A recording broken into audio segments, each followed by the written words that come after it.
Evening guys. तो UPSC important animals part 2 में आपका स्वागत है। तो हम रैपिड रिवीजन सीरीज़ कर रहे हैं और ये उसका पार्ट 2 है। यूपीएससी प्रीलिम्स के पर्सपेक्टिव से ये एनिमल्स काफ़ी इंपॉर्टेंट है।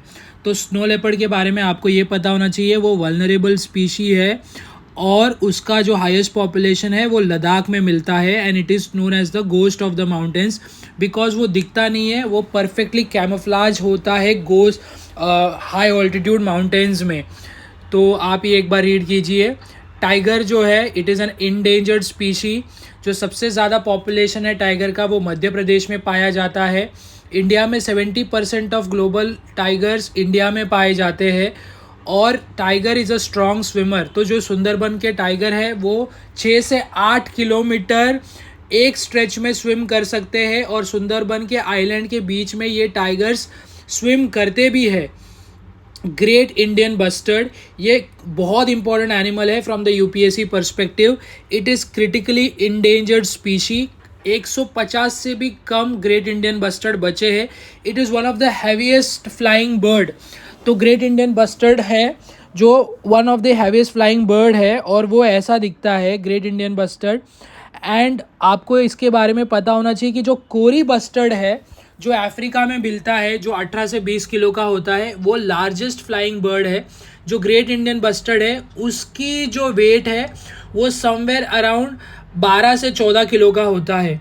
हंगूल जो है जो कश्मीर में मिलता है वो again is very important because it is critically endangered. जो इसका पॉपुलेशन है वो 250 से कम है और हंगूल ऐसे दिखता है हंगूल। तो ये दचिगम नेशनल पार्क में मिलता है। तो आई होप हंगूल के बारे में आपको पता चल गया होगा। ये दचिगम नेशनल पार्क में मिलता है और कश्मीरी वाइल्ड लाइफ का सिंबल है। ये नीलगिरी तार है वो केरला में मिलता है और नीलगिरी हिल्स पे मिलता है। हाईएस्ट पॉपुलेशन स्टेट है इसका तमिलनाडु में। Again it is endangered.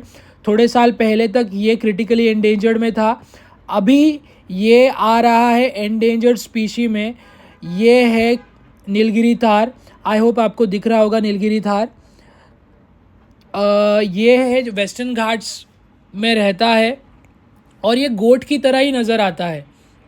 Lion tailed macaque again a type of monkey. It is endangered. Highest population state is Kerala. 3000 से 4000 के बीच में इसका पॉपुलेशन है। ये भी आर्बोरियल है, मतलब ये 90% जो अपनी ज़िंदगी है वो ट्रीज़ पे बिताता है, बहुत रेयरली नीचे ग्राउंड पे आता है, इसीलिए इसको आर्बोरियल बोलते हैं। And this highest population is in Kerala as I have said before and it is an indicator of rain forest health. तो लायन टेल्ड मकाऊ जो है वो वही रह सकता है जहाँ पे अच्छे रेन फॉरेस्ट हो। तो अगर लायन टेल्ड मकाऊ हो तो जो फॉरेस्ट हो वो अच्छा है, ऐसा बोल सकते हैं। सांगाई डियर ये मणिपुर में मिलता है। Again a very famous animal in Manipur. It is found in phumdis. जो फुमडीज है जो फ्लोटिंग आइलैंड्स है, ऐसे जो फ्लोटिंग आइलैंड्स होते हैं वहाँ पे ये सांगाई डियर मिलता है। और जो ये मणिपुर है, मणिपुर का जो लोकताक लेक है वहाँ पे केबुल लामजाओ नेशनल पार्क है, वहाँ इनकी संख्या सबसे ज़्यादा है and it is an endangered species and it is found only in Keibul Lamjao national park. So you need to remember कि ये फुमडीज़ में मिलता है and it is only found in Keibul Lamjao national park and it is a state animal of Manipur.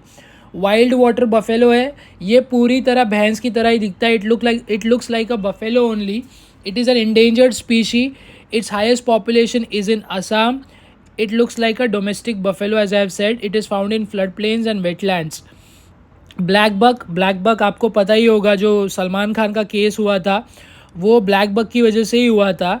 तो black buck एक least concern species है, but the reason why it is protected is because इसकी जो बिश्नोई कम्युनिटी है राजस्थान में, इसकी रिलीजियस सिग्निफिकेंस बहुत ज़्यादा है उनके इसमें, इसीलिए they consider it sacred and it has a spiral horn and it is it's IUCN status is least concern. Remember ये क्रिटिकली एंडेंजर्ड नहीं है। तो आपको ये लग सकता है कि इतना न्यूज़ में था तो ये क्रिटिकल एंडेंजर्ड हो सकता है, but no, it is least concern. It has a population of more than 50,000, but it is sacred to Bishnoi community and therefore it has put therefore it is put in schedule 1 of wildlife protection act and that is why Salman Khan वाला case इतना famous हुआ. Olive Ridley turtle जो है वो है Orissa coast में, इसका major population मिलता है.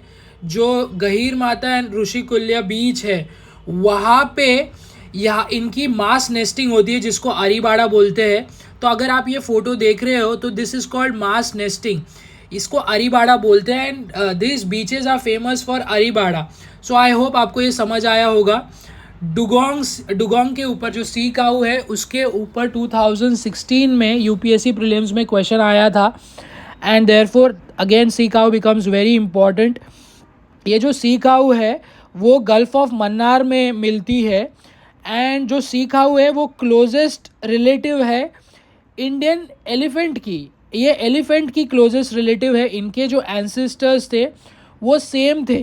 तो यू नीड टू नो कि जो सी काऊ है वो गल्फ ऑफ मन्नार तमिलनाडु में मिलती है. ये वल्नरेबल स्पीशी है, ये हार्बीवोरस है. इसके ऊपर भी क्वेश्चन आया था.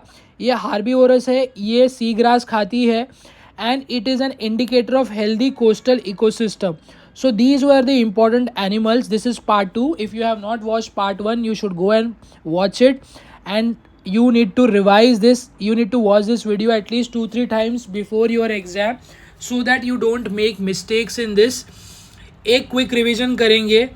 जो वेस्टर्न घाट की एंडेमिक स्पीशी है वो है Nilgiri tahr, lion tailed macaque. So UPSC can confuse you by saying कि lion tailed macaque is also found in North East. No, it is found only in Western Ghats. Grassland species मतलब जो घास वाले मैदानों में मिलती है वो है बस्टर्ड, ग्रेट इंडियन बस्टर्ड जो बर्ड जो मैंने उसका फोटो आपको दिखाया, और blackbuck. Floating wetland ecosystem जो मणिपुर में है